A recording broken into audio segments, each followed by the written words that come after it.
Hey everyone, welcome back to my channel. আশা করি সবাই অনেক অনেক ভালো আছেন।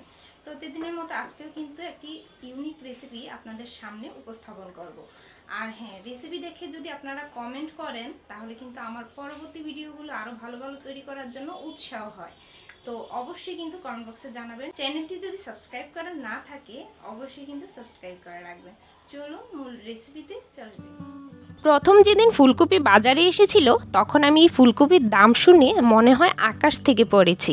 আর তখন থেকেই ডিসাইড করে নিয়েছি যে এত দাম দিয়ে ফুলকপি কিনবো আর এর ডাঁটাগুলো কি ফেলে দিব না, নিজেই আবিষ্কার করে নিলাম এমন একটা রেসিপি করব যাতে সবাই খেয়ে প্রশংসা করতে বাধ্য হয়, সাথে আমার পয়সাগুলো খরচ করার দামও যেন উঠে যায়। আর বিশ্বাস করুন, সবাই এই রেসিপিটা খেয়ে আমার প্রশংসা করেছে অনেক। আর বুঝতেই পারিনি এটা ফুলকপির ডাঁটা। আর হ্যাঁ, চাইলেই কিন্তু এরকম ফুলকপির ডাঁটা দিয়ে রেসিপিটা তৈরি করে সবাইকে তাক লাগিয়ে দিতে পারেন, কেউ বুঝতেই পারবে না এটা কি ফুলকপির ডাঁটা না অন্য কিছু। আর দেখুন না, এত বকবকের মাঝে কিন্তু আমি ফুলকপির ডাঁটাগুলো সবগুলো ছাড়িয়ে নিয়েছি। আর ছাড়িয়ে নেওয়ার পর এরকম পাতা সহই কিন্তু আমি ভালো করে ধুয়ে নিব। আর হ্যাঁ, পাতাগুলো কিছুতেই ছাড়াবেন না, এরকম ডাঁটের সাথে পাতাগুলো সহই কিন্তু সিদ্ধ করে নিব। তো এইদিকে আমি রান্নাঘরে চলে এলাম আর একটা কড়াইয়ে জল বসিয়ে দিয়েছি যাতে ফুলকপির ডাঁটাগুলো সিদ্ধ করা যায়। তো এমনভাবে জল দিয়েছি যেন উপরে উপরে জলটা থাকে।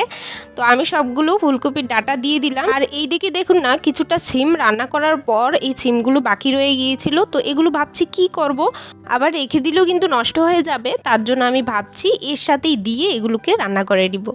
তো যাই হোক, আমি এর সাথে দিয়ে সিমগুলোকে সিদ্ধ করে নিব। আর হ্যাঁ, সিমগুলো কিন্তু খুব দ্রুত সিদ্ধ হয়ে যাবে, তাই খেয়াল রাখবেন সিমগুলোকে আগে উঠিয়ে নেওয়ার। তো আমি এর সাথে কিন্তু একটু লবণ দিয়ে দিলাম।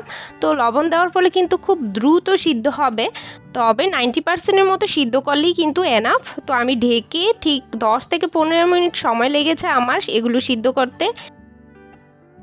এবার ভালো করে জলটা ঝরাতে হবে, তার জন্য আমি এগুলোকে একটা স্ট্রেনারে নিয়ে নিচ্ছি যাতে ভালো করে জলটা ঝরে যায় আর একদম ঠান্ডা হয়ে যায়। তো ভালো করে ঠান্ডা করে নিতে হবে, না হলে কিন্তু ব্লেন্ড করা যাবে না। তো এগুলোকে আমি এবার ব্লেন্ড করে নিব। আর হ্যাঁ, যাদের কাছে ব্লেন্ডার মেশিন না থাকবে তারা কিন্তু অবশ্যই পাটায় বেটে নিতে পারবেন। তো আমি কিন্তু এগুলো ঠান্ডা হওয়ার পরই কিন্তু ব্লেন্ড করে নিচ্ছি, ঠান্ডা না হতে কিছুতেই ব্লেন্ড করা যাবে না। তো এবার আমি ভালো করে স্মুথভাবে পুরোটা ব্লেন্ড করে নিয়েছি। তো দেখতে পাচ্ছেন একটু আশ্বাস ভাব থাকবে, তাতে কোনো সমস্যা নেই। তো দেখুন, পুরোপুরি কিন্তু এটা মিক্স হয়ে গেছে। তো এবার আমি চলে এসেছি এগুলো তৈরি করার জন্য। আর এইবার আমি কড়াইয়ে দিয়ে দিলাম সরিষার তেল।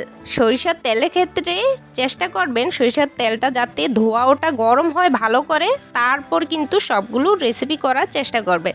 না হলে কি হয়, তেলের একটা গন্ধ থেকে যায়, ভালোও লাগে না খেতে।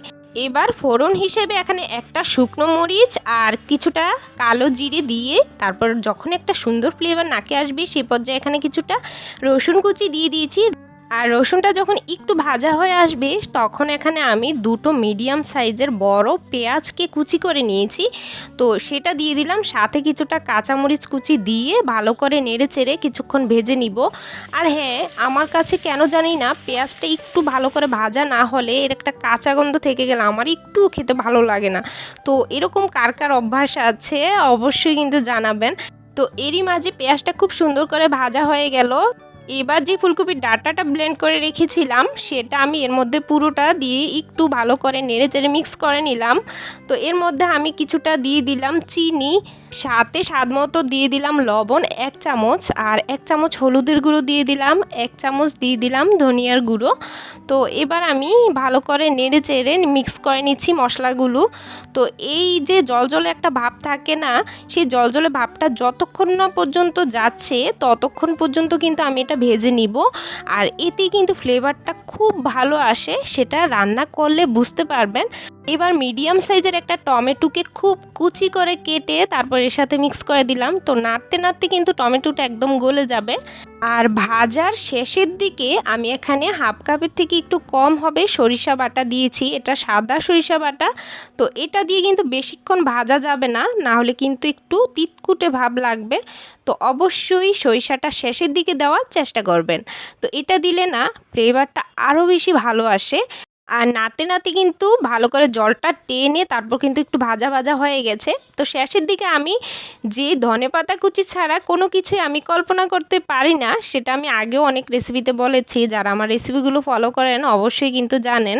তো এটা আমি খুব খুব পছন্দ করি, তো আমি একটু বাড়িয়ে দিয়েছি, ফ্লেভারটা এত ভালো আসে। তো আমার চ্যানেলটি যদি সাবস্ক্রাইব করা না থাকে অবশ্যই কিন্তু সাবস্ক্রাইব করে বেল বাটনটি অন করে রাখবেন, তাহলে আমার মজার মজার রেসিপিগুলো সবার আগে আপনার কাছেই যাবে। তো আজকের এই রেসিপিটা কেমন লাগলো অবশ্যই কিন্তু কমেন্ট বক্সে জানাবেন। আর হ্যাঁ, আপনাদের প্রত্যেকটা কমেন্ট আমার কাছে খুব ভালো লাগে, আর পরবর্তী নতুন রেসিপি তৈরির জন্য আরও বেশি বেশি উৎসাহ লাগে। কেমন লাগলো রেসিপিটা কমেন্ট বক্সে জানাবেন অবশ্যই। আজকের মতো টাটা।